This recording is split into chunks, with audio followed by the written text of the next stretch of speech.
Hello everybody, and welcome to Newbooger Presents Alan Wake. This is kind of like a brief video in between.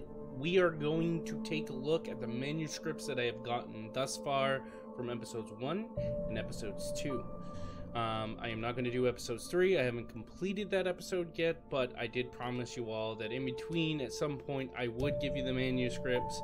Obviously, I have not found all of them, but I do want to play these for you. Now, these are should be in the words of Alan Wake himself. If not, I guess I'll read them and you can see how badly I read and write. But Departure by Alan Wake. There's the title page. Wake attacked by shadowy murderer. The man turned to face me.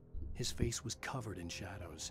It was hard to make him out in the darkness of the forest that surrounded us, but the axe he lifted was plain to see. It glistened with the blood of his victim. He grinned madly. The shadows were alive, distorting his features. It was a scene from a nightmare, but I was awake. Now, Wake fights a Taken with light. The Taken stood before me. It was impossible to focus on it, as if it stood in a blind spot caused by a brain tumor and eye disease. It was bleeding shadows like ink underwater, like a cloud of blood from a shark bite. I was terrified. I squeezed the flashlight like my life depended on it, willing it to stop coming any closer. Suddenly something gave, and the light seemed to shine brighter. Wake fights a Taken with light. We are now going to move on to Wake attacked by birds. I heard them before I saw them, swooping down from the sky and screeching as they came. I spun around just as the cloud was upon me. For an instant, I stared into 100 dead eyes, black pearls glittering in the darkness. I raised the flashlight and the swarm exploded like fireworks. Feathers burned, turned into ash. I couldn't hear my scream above theirs.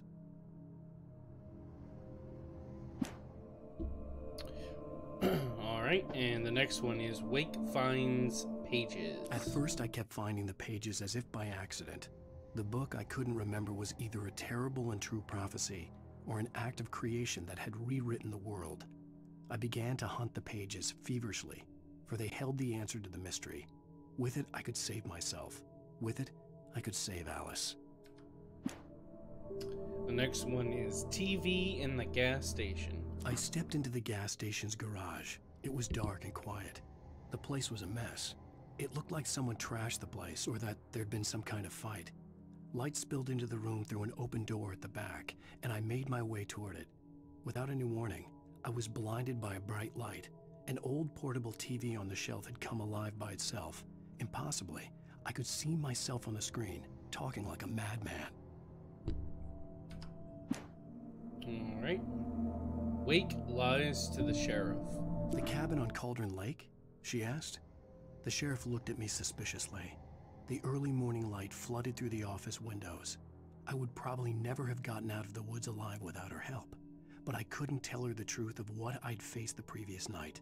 She'd think I was lying or crazy. She'd lock me up, and she wouldn't help me find Alice. Stucky Taken. Stucky spat on the garage floor and tried to shake the cobwebs from his head. Ever since the couple never showed to pick up the keys, things had been fuzzy. A feeling caught his attention. Stucky looked up and stared as his brain tried in vain to process the horror before him. He stumbled back, knocking over a can of oil. A black pool spread across the floor while he struggled for a brief moment, then let go as the unrelenting darkness engulfed him. And last, it is not the last. Next one is Rose daydream about Wake. Rose knew she had been gushing, but right now she didn't care. As far as she was concerned, her brief meeting with Alan Wake was literally the high point of her life. She watched as he got in the car with his wife. She was pretty, confident, at ease with Wake. Not like Rose.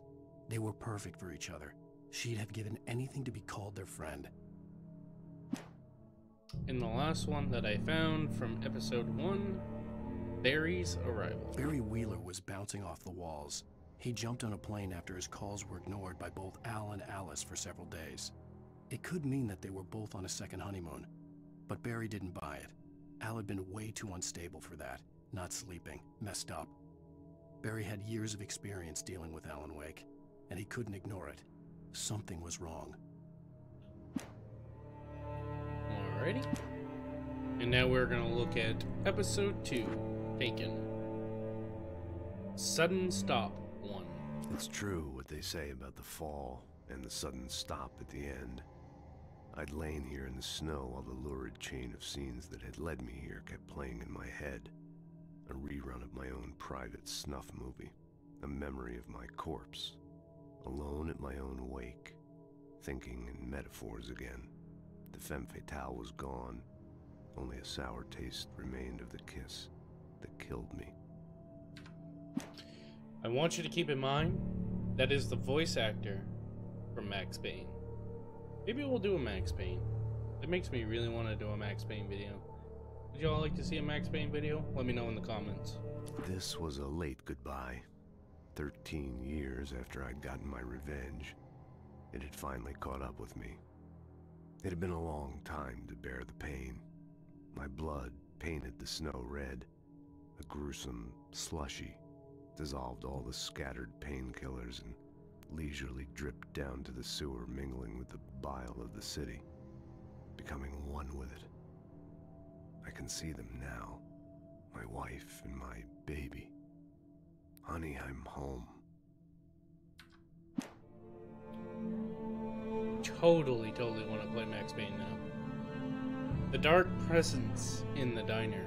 In spite of its human mask, to describe the dark presence as intelligent would have implied human qualities on something decidedly inhuman. Nonetheless, it found the one spot in the diner that was dark enough. Some light spilled into the corridor, ravaging it. But it took the pain. Horrible as it was, the writer would soon fix that. He would be coming to the one place where it still had power.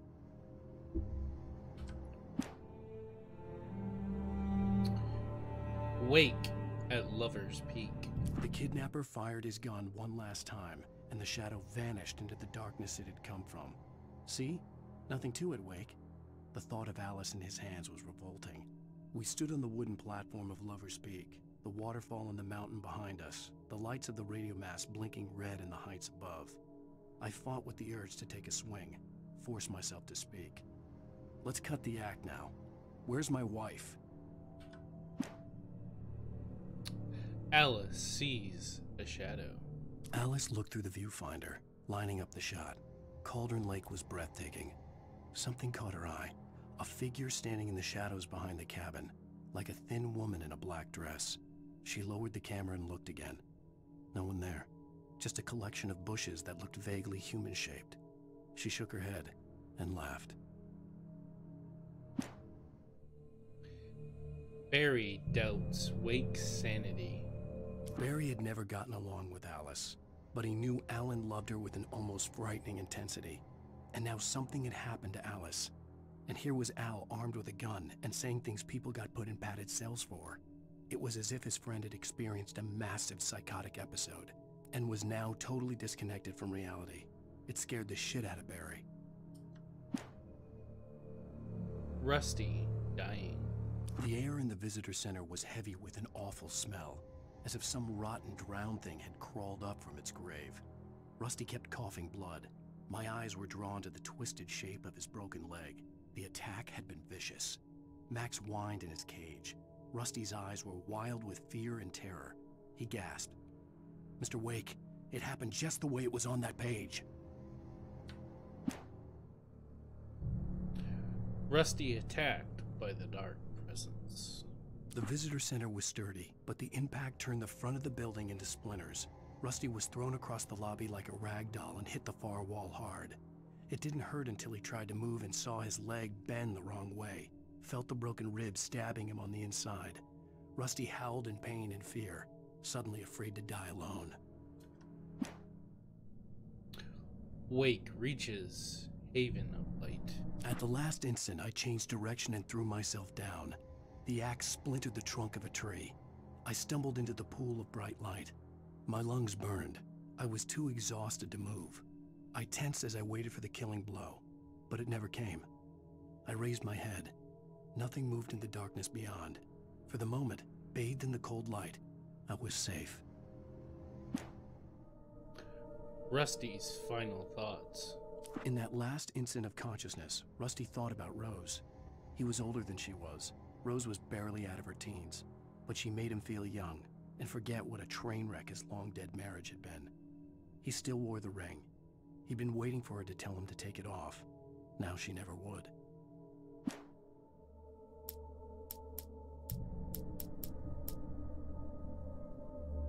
Wake sees the torch symbol. I turned the corner, afraid of what the flashlight's beam might reveal. Suddenly, a roughly painted symbol of a torch glowed in the light. Behind it, hidden by a rock, sat a battered metal trunk.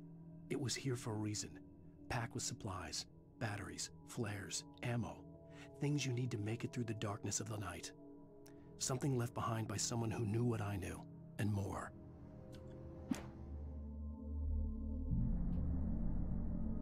Nightingale's arrival. Agent Nightingale didn't want to be in Bright Falls. These little communities revolted him, and he didn't like the trees or the coffee. He now knew that impossible horrors lurked behind the storefronts and smiles. He desperately wanted to turn the car around and just drive until he passed out or ran out of road and booze. But he had a job to do. He had a rider to catch, at any cost. Alice's fear of the dark. On more than one occasion, Alice had tried to explain to me how it felt to be afraid of the dark. To her, darkness wasn't simply the absence of light, but something more tangible than that. It was something you could touch and feel. Worse than that, it was something with a mind of its own, something malicious and malign. For her, things changed when they were wrapped in darkness. They turned into something else, something foreign, and nothing was safe or innocent anymore. I'd never really understood what she meant, until now.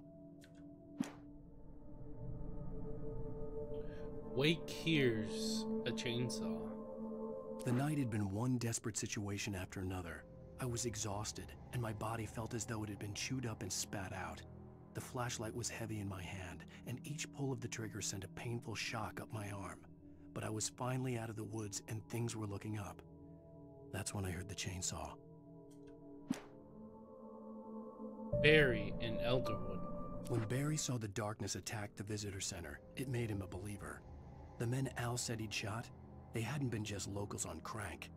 Somehow the world had changed, like the channel had been switched without warning. You think you're watching a sitcom, and you're really watching a horror show. When the birds started attacking the cabin, Barry wasn't surprised, just terrified. Nightingale fires at Wake. The FBI agent's command froze me in place. I considered surrender.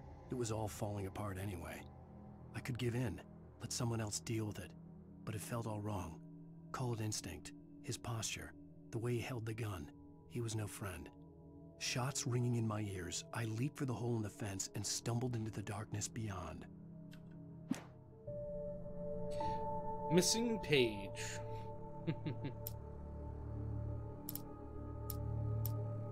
Missing a lot of pages on this one. Rose and Rusty. Rose knew that Rusty was in love with her, and she liked him too. She liked him a lot. He taught her to dance, and life had certainly taught her the value of a man who was gentle. He treated her well, made her smile, made her feel good.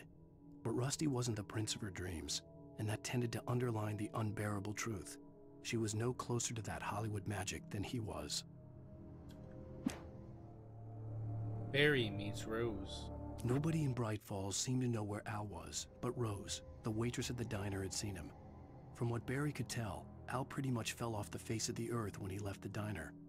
Rose was just the kind of fan that Al hated, but she really tried to help. She was smart too, knew a lot about what was going on in the town, knew a lot about Al, even knew who Barry was.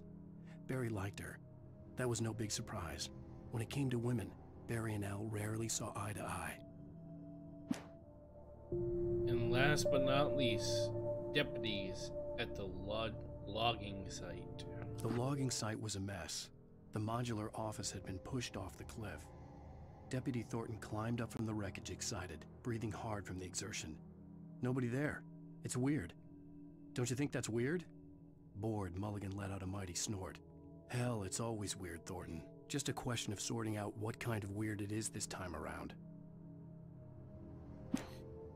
So that is episode 1 and episode 2 manuscripts. Sorry, I mean, there are some pages that are missing. I'm trying not to be too boring going around hunting for all of them. I'll probably do episode 3 and episode 4s once I complete episode 4. We'll do another 15-minute segment, you know, probably about as long as it'll take. So there you go. There's Alan Wake's manuscripts. Thank you all so much for watching Newbooger presents Alan Wake Manuscripts Part 1. I hope you guys are enjoying the content thus far. I hope you're enjoying the video. If you are, please give me a like. Please give me a subscribe. Comment in the videos. Let me know how you feel. Let me know if you want to see some Max Payne. I'd be happy to play some Max Payne. I love Max Payne. I'll play 1, 2, and 3. I don't care. I love it that much. Again, thank you all for watching, and I hope to see you all in the next video.